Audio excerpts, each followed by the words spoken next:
पटना शहर, ये नाम सुनते ही जहन में कई तस्वीरें उभर आती हैं। चौड़ी सड़कें, पुरानी इमारतें, गंगा किनारे की ठंडी हवा और भीड़ भाड़ से भरे बाजार। शहर का एक हिस्सा बेहद रौनकदार और चमकदार था, जहाँ ऊंची ऊंची इमारतें और आलीशान कोठियाँ थीं।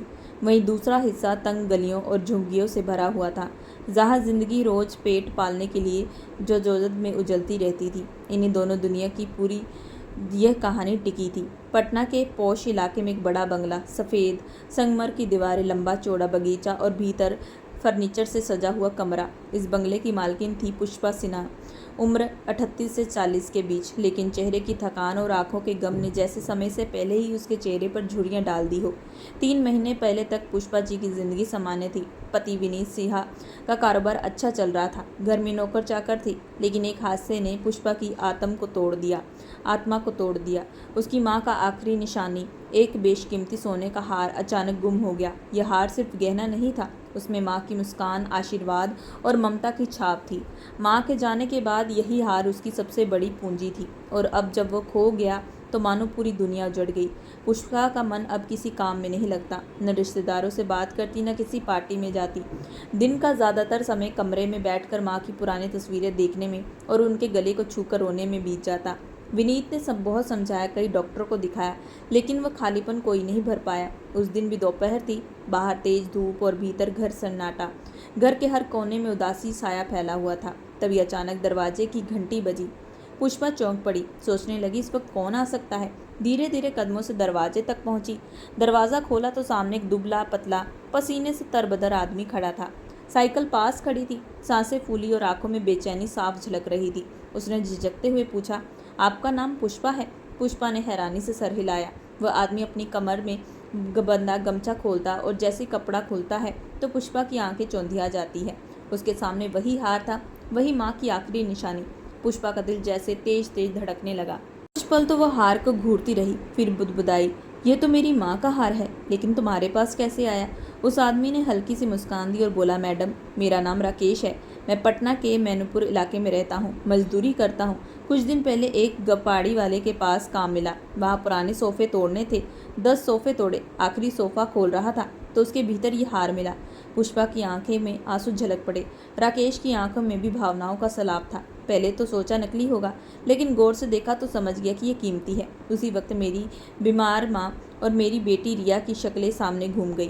मैं बहुत गरीब हूँ मैडम। माँ बीमार रहती है, बेटी सरकारी स्कूल में पढ़ती है। दिन रात मेहनत करता हूँ ताकि 2 वक्त की रोटी जुटा सकूँ, लेकिन फिर भी इस हार को बेचने का मन नहीं हुआ। मेरी माँ ने सिखाया है, बेटा, ईमानदारी से बड़ी दौलत कोई नहीं। पुष्पा उस फेटल हाउस मजदूर को देखती रही और उसके कपड़े मैले थे, शरीर पसीने से भीगा हुआ, लेकिन दिल इतना साफ था कि जैसे गंगा जल। पुष्पा धीरे से बोली, राकेश, तुमने मुझे ढूंढा कैसे? राकेश ने जवाब दिया, मैडम, मैंने उस कबाड़ी वाले की बिल बुक देखी। उसमें जिन घरों में सोफ़े आए थे, जिसके नाम लिखे गए थे, एक एक घर गया, पूछता रहा, क्या आपकी कोई चीज़ खो गई है? कुछ लोगों ने झूठ भी बोला, किसी ने चैन बताया, किसी ने कंगन, लेकिन जब आपसे सुना कि आपकी माँ का हार खो गया है और आपने उसका इतना ब्यौरा दिया तो समझ यह आया कि यही आपकी अमानत है। पुष्पा की आंखें भर आई। उसने कांपती आवाज़ में कहा, तुम्हें तो भगवान ने भेजा है राकेश। राकेश झप गया, बोला, मैडम, मैं तो बस माँ की सीख निभा रहा हूँ। पुष्पा ने जिद की, अंदर आओ, बैठो, मैं ठंडा पानी पिलाती हूँ। राकेश ने मना किया, लेकिन पुष्पा ने कहा, जिसने मेरी माँ की आखिरी निशानी लौटाई उसका धन्यवाद तो कर सकती हूँ। वह अंदर आया। आलिशान कमरे में ठंडक और गुलाब की खुशबू थी। राकेश जैसे सहम गया हो। उसने गिलास में जूस पिया और अचानक उसकी आंखों से आंसू झलक पड़े। पुष्पा ने पूछा, क्यों रो रहे हो? राकेश बोला, पता नहीं मैडम, शायद इसलिए कि आज किसी ने पहली बार मुझे इतना सम्मान से बिठाया है, वरना लोग मजदूर समझकर शक की नज़रों से देखते हैं, नीचे बिठा देते हैं। पुष्पा भी रो पड़ी, बोली, तुम्हारी ईमानदारी ने मेरी माँ की यादों को फिर से जिंदा कर दिया है। सच कहूँ तो पिछले 3 महीनों से मैं अंदर ही अंदर टूट रही थी, लेकिन आज ऐसा लग रहा है जैसे मेरी माँ ने तुम्हारे हाथ ये हार वापस भेजा हो। कुछ देर बाद राकेश विदा लेने लगा। पुष्पा ने पूछा, तुम कहाँ रहते हो? राकेश ने झिझकते हुए कहा, मैडम, मैं मैनपुर की झुग्गियों में रहता हूँ, बस एक छोटा सा कमरा है। माँ और मैं और मेरी बेटी तीनों वहीं रहते हैं। पुष्पा ने संकोच से कहा, क्या कभी तुम्हारे घर आ सकती हूँ? तुम्हारी माँ से मिलना चाहती हूँ, जिन्होंने तुम्हें इतना नेक बनाया।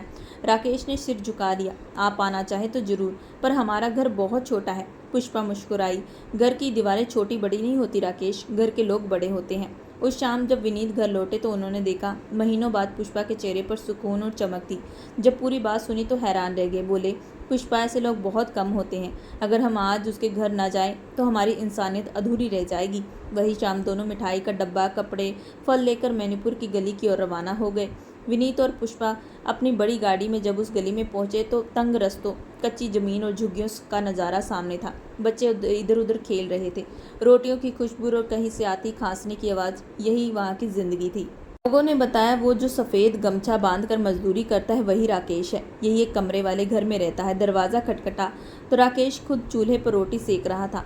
माँ चारपाई पर लेटी हुई थी। दरवाज़ा खुला तो सामने मालिक मालकिन को देखकर राकेश चौंक गया। आप लोग यहाँ? विनीत मुस्कुराए। हमारे लिए तुमने जो किया उसके बाद अगर हम यहाँ ना आते तो खुद से नज़रें ना मिला पाते। पुष्पा झुककर राकेश की माँ के पैर छूती है। माँ जी, आपने रत पैदा किया है, आज उसी ने मेरी टूटी आत्मा को जोड़ दिया। राकेश की माँ की आंखें भर आई। कांपती आवाज़ में बोली, बिटिया, मैंने तो बस यही सिखाया है कि पेट भले अधपेट रहे, आत्मा कभी भूखी ना रहो। राकेश उस दिन के बाद पहली बार अपने जीवन में इतना सुकून महसूस कर रहा था। उसने कभी सोचा भी नहीं था कि उसकी ईमानदारी से उसे इतना बड़ा सम्मान दिलाएगा, लेकिन उसके भीतर अभी भी एक डर था कि कहीं ये सब एक सपना ना निकल जाए। पुष्पा और विनीत ने उसे अपने साथ घर ले आए।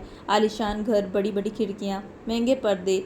राकेश की आंखें सब देखकर चौंधी आ गई। उसके मन में आया कि क्या वह सच में इस जगह के लायक है। पुष्पा ने उसकी हालत समझ ली और बोली, राकेश भाई, घबराइए मत, ये सब भगवान का खेल है। अगर आप जैसे लोग ना होते तो अमीर लोग कुछ भी ना है। विनीत ने भी मुस्कुराते हुए कहा, अब आप हमारे साथ रहेंगे और अब हम आपको कहीं भी काम देंगे जहाँ आपकी मेहनत और ईमानदारी की सबसे ज़्यादा ज़रूरत है।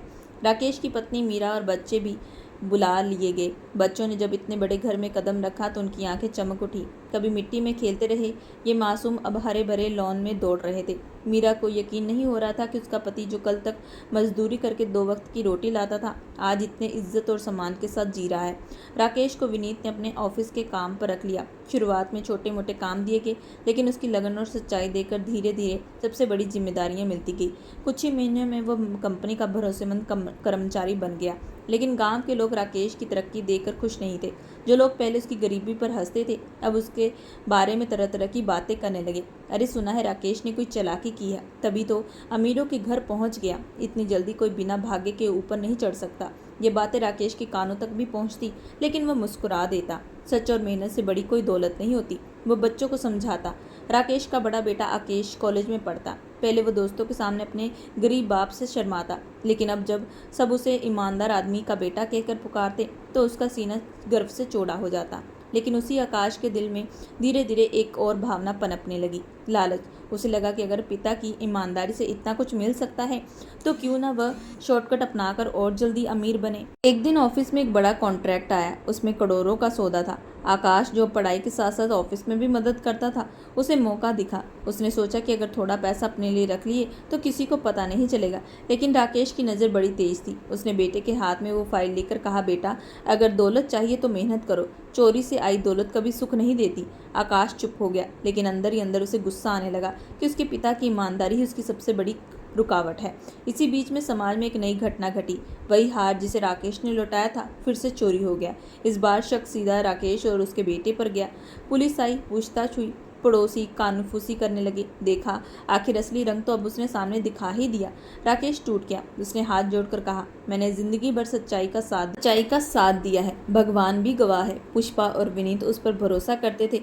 उन्होंने खुद पुलिस से कहा, अगर राकेश दोषी हुआ तो हम ही सबसे पहले सजा देंगे, लेकिन हमें यकीन है कि वो निर्दोष है। काफ़ी जांच पड़ताल के बाद पता चला कि असली चोर कोई और नहीं था, कंपनी का एक पुराना मैनेजर जो राकेश की तरक्की से जलता था। पुलिस ने उसे पकड़ लिया। पूरा समाज राकेश के कदमों पर गिर गया। लोग कहते, हमने तुझे गलत समझा, लेकिन तू तो सचमुच इंसानियत का हीरो निकला। इस घटना के बाद आकाश की आंखें खुल गई। उसने पिता के पैरों में गिरकर कहा, पिताजी, मैं लालच में अंधा हो गया था। आप सही कहते थे, सच और ईमानदारी ही सबसे बड़ी दौलत है। राकेश ने उसे गले लगाते हुए कहा, बेटा, गलती करना बुरी नहीं, लेकिन गलती से सीखना जरूरी है। आज राकेश केवल एक मजदूर नहीं रहा, बल्कि पूरे समाज के लिए एक मिसाल बन गया। उसकी ईमानदारी ने उसे वो जगह दिलाई जहाँ पैसे भी ज़्यादा इज्जत और सम्मान था।